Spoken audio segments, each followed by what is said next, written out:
నా మనస్సులో చెడు తలంపులకై నా హృదిలో చేసిన అవిధేయతకై నీ శిరస్సుపై నీ శరీరముపై ముళ్ళను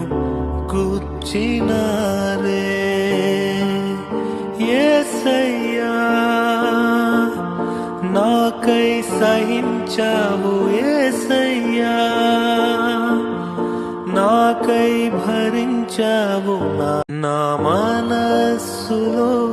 చెడు తలంపులకై నా హృదిలో చేసిన అవిధేయతకై నీ శిరస్సుపై నీ శరీర